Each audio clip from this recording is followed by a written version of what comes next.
আসসালামু আলাইকুম। Hello everyone, আপনারা সবাই কেমন আছেন? আশা করি সবাই ভালো আছেন। আলহামদুলিল্লাহ, আল্লাহর রহমতে আমি অনেক ভালো আছি। আজকে আপনাদের জন্য একটি নয় দুইটি রেসিপি নিয়ে হাজির হয়ে গেলাম। খুবই সুস্বাদু এবং চটজলদি এই রেসিপিগুলো তৈরি করা যায় অল্প উপকরণ দিয়ে। চলুন দেখে নেওয়া যাক আজকে আমি কি তৈরি করি। তো এখানে দেখতে পাচ্ছেন কচুরমুখী, এগুলোকে আপনাদের অঞ্চলে কী নামে চিনেন জানি না, বাট আমাদের সিলেট অঞ্চলে এটাকে কচুরমুখী বলে থাকি। তো আমি এই কচুরমুখীগুলোকে ভালো করে ধুয়ে পরিষ্কার করে নিয়ে এটাকে আমি সিদ্ধ করে নিয়েছি। তো আমি যখন এই কচুরমুখীটা সিদ্ধ করি তখন কিছু লবণও দিয়েছিলাম। আমি লবণ দিয়ে এটাকে সিদ্ধ করে নিয়েছি। দেখতে পাচ্ছেন খুবই সফট হয়েছে এই কচুরমুখীগুলো। আর আলুর মতো করে আমি এইভাবে সিলে নিচ্ছি চুলকাগুলো, দেখতেই পাচ্ছেন। আর খুবই সফট হয়েছে সিদ্ধটা। আর এভাবে যদি আপনারা সিদ্ধ করার সময় কচুরমুখীটা একটু লবণ দিয়ে দেন, দেখবেন খুবই সুন্দরভাবে সফটভাবে একটু এই কচুরমুখীটা সিদ্ধ হয়ে যায়। তো আজকে আমি যে রেসিপিটি তৈরি করব, আমি এখানে কচুরমুখীর ভর্তা তৈরি করব। তো এখানে নিয়েছি আমি কাঁচা পেঁয়াজ। তো পেঁয়াজকে আমি কুচি করে নিয়েছি এখানে।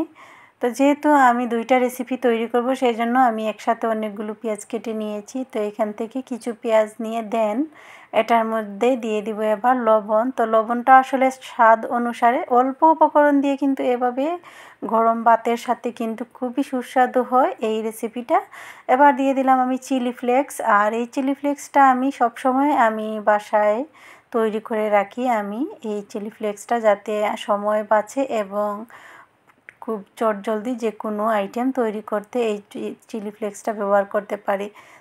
সাথে দিয়ে দিলাম আমি এখানে মাস্টার্ড অয়েল। তো এটা সরিষার তেলটা দিয়ে দিয়েছি। তো দিয়ে এই পেঁয়াজগুলোকে ভালো করে মরিচ, লবণ, পেঁয়াজ এবং এখানে ছিল মাস্টার্ড অয়েল, এগুলোকে ভালো করে মেখে নিচ্ছি। তো আমার কাছে মনে হচ্ছিল মরিচের পরিমাণটা একটু কম হয়েছে, সেজন্য আমি আরও অল্প পরিমাণে চিলি ফ্লেক্সটা দিয়ে দিলাম। দিয়ে মেখে নিচ্ছি। এবার এই কচুরমুখীগুলোকে আমি হাত দিয়ে চটকে নেব। দেখতে পাচ্ছেন আমি হাত দিয়ে খুব সফটলি কিন্তু এই কচুরমুখীগুলোকে আমি চটকে নিচ্ছি। আর এই মুখির ভর্তাটা গরম ভাতের সাথে দারুণ হয়। আসলে একবার যদি আপনারা এইভাবে বাসায় তৈরি করেন, দেখবেন খুবই সুস্বাদু হয় এই রেসিপিটি। আপনারা কে এই রেসিপিটি তৈরি করে খেয়েছেন অবশ্যই কমেন্টে জানাবেন। আর যারা খাননি, একবার হলেও বাসায় এই রেসিপিটি তৈরি করে খাবেন। দেখতেই তো পারলেন আমি কিন্তু অল্প উপকরণ দিয়ে ইজিলি কিন্তু এই রেসিপিটি তৈরি করে দেখাচ্ছি, আপনাদের সাথে শেয়ার করছি। আমরা তো কচুরমুখী অনেকভাবে রান্না করে খেয়ে থাকি। তো সিলেটে আসলে আমরা বেশিরভাগ সময় আমরা শুটকি দিয়েও খেয়ে থাকি, মাছ দিয়েও রান্না করে খেয়ে থাকি এই কচুরমুখীকে। তো দেখতেই পাচ্ছেন ফাইনাল লুক আমার কচুরমুখী ভর্তার রেসিপিটা আপনাদের সাথে শেয়ার করলাম। তো এই রেসিপিটি আপনাদের সাথে শেয়ার করলাম। আপনাদের কাছে কেমন লেগেছে অবশ্যই আমাকে কমেন্টের মাধ্যমে জানাবেন। আর আমি ডেকোরেশনের জন্য এই তো 2টা কাঁচামরিচ দিয়ে দিলাম। এবার আমি আরেকটা রেসিপিতে চলে যাব। তো এখানে আমি নিয়েছি কিছু সিম। তো যেহেতু এখন পুরোপুরি সিমের সিজন না, সিম আসতে শুরু হয়েছে এখন, কিন্তু বাজারে যে সিমগুলো পাওয়া যায় ওগুলোই আমি এনেছি বাজার থেকে। তো এই সিমগুলোকে আমি ধুয়ে কেটে পরিষ্কার করে নিয়েছিলাম। এটাকে আমি একটা প্যানের মধ্যে দিয়ে দিলাম। এখানে সিম আপনারা যতটুকু ভর্তা খেতে চান ততটুকুই সিম দিতে পারেন। এবার দিয়ে দেব আমি এখানে কাঁচামরিচ। তো কাঁচামরিচটা দিয়ে আস্ত কাঁচামরিচগুলো দিয়ে দিয়েছি। এবার দিয়ে দিলাম আমি রসুন। এখানে রসুনটা দিয়েছি 4 কোয়া। তো আপনারা অবশ্যই এই ভর্তাতে রসুনটা ব্যবহার করবেন, এতে ভর্তার স্বাদটা দারুণ আসে। এবার দিয়ে দিব পানি। এখানে আমি হাফ কাপের মতো পানি ব্যবহার করলাম। তো এই পানি দিয়ে এবার এই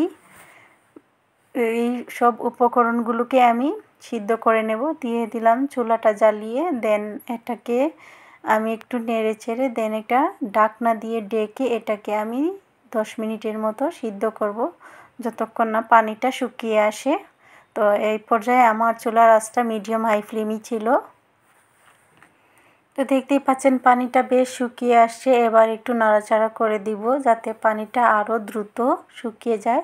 আর কালারটাও দেখতে পাচ্ছেন আপনারা চেঞ্জ হয়ে গেছে এই সিম এবং কাঁচামরিচের, তো পানিটাও শুকিয়ে গেছে। এবার দিয়ে দেব আমি কুচি করা পেঁয়াজ। তো যে কুচি করা পেঁয়াজ অবশিষ্ট রয়েছিল ওগুলো থেকে আমি পেঁয়াজগুলো দিয়ে দিচ্ছি এবার। তো সবগুলো পেঁয়াজ দিয়ে এবার দিয়ে দেব আমি সরিষার তেল। তো সরিষার তেল আসলে আমি এখানে 1 টেবিল চামচ পরিমাণে ব্যবহার করেছি, আপনারা আপনাদের চামচ দিয়ে ব্যবহার করতে পারেন, কিন্তু আমি এখানে আন্দাজ অনুসারে ব্যবহার করে নিয়েছি। তো এবার এটাকে আমি একটু ভালো করে ভেজে নেব, প্রায় 2 মিনিটের মতো এটাকে ভেজে নেব, যাতে পেঁয়াজের একটা কাঁচা গন্ধ ওইটা চলে যায় আর এই সিমগুলো একটু ভাজা ভাজা হয়ে আসে। তো এবার আমি একটা বাটনাতে নামিয়ে নিয়েছি, দেখতেই পাচ্ছেন আপনারা। এবার কাঁচামরিচগুলোকে আলাদা করে নেব প্রথমেই। তো খুব ইজিলি কিন্তু এই ভর্তাগুলো তৈরি করা যায়, আর শীতের সিজনে আসলে ভর্তা খেতে দারুণ লাগে। এই তো আমি কাঁচামরিচগুলোকে আলাদা করে নিলাম, আর এই বাটনা দিয়েই আজকে আমি এই সিম ভর্তাটা করে নেব।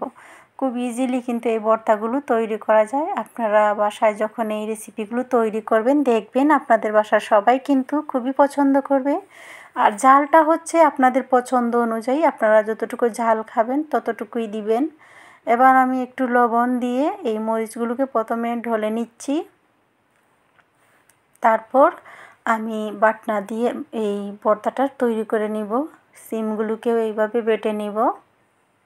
তো খুব ইজিলি কিন্তু এই রেসিপিটি তৈরি করা যায়। আপনাদের যাদের বাসায় কিন্তু বাটনা নেই তারা চাইলে শিলনোড়া দিয়ে এটাকে বেটে নিতে পারেন। তো আমি এই তো বাটনা দিয়ে বেটে নিয়েছি।